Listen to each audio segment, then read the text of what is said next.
High, hello তুমি এখানে কেন আসছো? মানে উর্বি আসেনি? রাফসান, সরি রাফসান ভাইয়া, পূর্বে আসেনি, আমি একাই আসছি।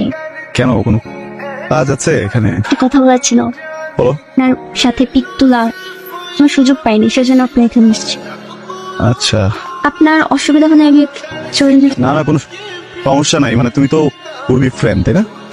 ওকে, আসো। উর্বি চলে আসবে যে কোনো সময়, আসলে খুশি হবে তোমাকে দেখলে, সমস্যা নেই। আরে কি করছিস তুমি? এই তোর কি মাথা ঠিক আছে? হ্যাঁ, চলো। উর্বি, ওই আরে আমার কথা, পাগল নাকি তুমি? হ্যাঁ, পাগল করতেছো নাকি তুমি এখানে? সরি বলতে এখন ঠিক হবে না। কি মনে করছে মেয়েটা?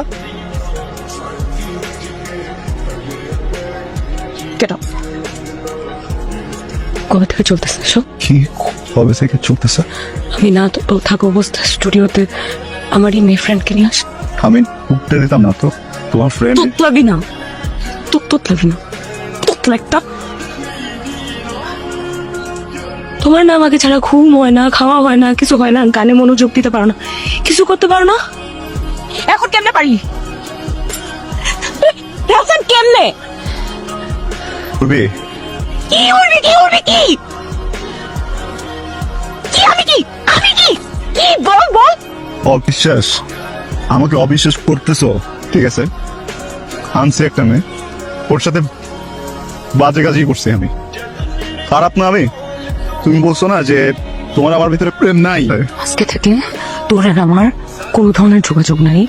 তোর সাথে আমার কিছু নাই, তোর সাথে আমার মিউজিক নাই, তোর সাথে আমার কিছু নাই, তোর সাথে আমার কিছু নাই, বুঝছিস? তোর সাথে কিছু নাই।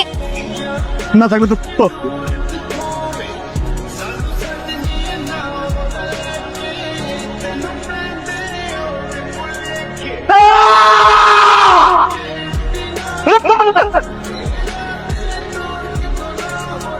এই রাফসান, কিরে কার এঙ্গেজমেন্ট? দোস্ত, তুই জানোস না আজকে উর্বির এনগেজমেন্ট?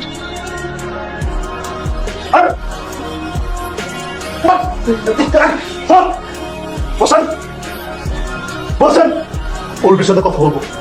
এর মাঝখানে যদি একটা মানুষ ঢোকে না একদম, কিন্তু তাহলে কি হবে তো? হ্যাঁ, আমি থাকতে আরেকটা ছেলেকে বিয়ে করতেছিস? বসে থাকবি সারাদিন আমার সাথে মিউজিক করবি, হ্যাঁ, সারাদিন আমার সাথে ঘুরে বেড়াবি, আমার সাথে কথা বলবি, সবকিছু আমার সাথে করবি, বলবি যে প্রেমিকার মতো আচরণ করা যাবে না, প্রেমিকার মতো আচরণ করা যাবে না, বলেন নিজে প্রেমিকার মতো আচরণ করবি, আমার সাথে অভিমান দেখাবি, সেই অভিমান আমি ভাববো আরেকটা ছেলেকে কেন বিয়ে করবি? তারপরে আমি আসছিলাম তোমার কাছে, আমি কি তোমার সাথে জোর করে যোগাযোগ করছি? তুমি আসছো। যে মানুষটা কোনোদিন কোনো মানুষের সাথে কথা বলে নাই, কারোর সাথে যোগাযোগ করে নাই, ওই মানুষটার সাথে জোর করে যোগাযোগ করছো। একটা মানুষ আর একটা জীবন একা একা থাকছে, একটা মানুষ সারা জীবনে কোনদিন বন্ধু বানায় নাই, সে কখনো জানে না যে কিভাবে বন্ডিং বানাইতে হয়। সেই মানুষটার কাছে যখন আসছো, ওই মানুষটাকে যখন অভ্যস্ত করছো নিজের সাথে, সারাদিন কথা বলছো, কেয়ার করছো, ওই মানুষটা তো প্রেমে পড়ে গেছে। মুখ দিয়ে বলছি কখনো? তোমাকে তো বলে নাই যে অনেক ভালোবাসে, বুঝছে? যে বুঝে গেছো, নিজে বুঝে আবার প্লেটও করছো যেন প্রেমের কথা না বলে সামনাসামনি। ওই দিন আমার স্টুডিওতে মেয়েটা, ওকে ঢুকতে দিতাম না, তোমার ফ্রেন্ড, এই জন্য ঢুকতে দিছি। আমি তো জানতাম তুমি আসবা। আমার যদি উল্টাপাল্টা কোনো কিছু করার ইচ্ছা থাকতো, আমি কি ওকে তখন আসতে বলতাম? মিসবিহেভ করছো, কিচ্ছু বলি নাই। বাকি তোমার মতো তুমি আমাকে তোতলা বলছো, আমি তাও কিছু বলি নাই, কারণ আমি আমি তোমার চোখে ভালোবাসা দেখছিলাম আমার জন্য। ভাবছি যে ফুল গুচ্ছ কি করে যাবে, আর যদি বিয়ে করবা তাহলে আমার সাথে ওই দিন ওটা কি ছিল? তোতলা মানুষটা কি কষ্ট দিতে অনেক ভালো লাগে, নিজে কষ্ট পাইলে চোখ থেকে পানি বেরোয়। তোমার কি মনে হয় যে তোতলা মানুষের হার্ট কি আরেকটা অন্য কিছুতে বানানো থাকে? আমি না তোতলাই, এইখান থেকে তোতলা।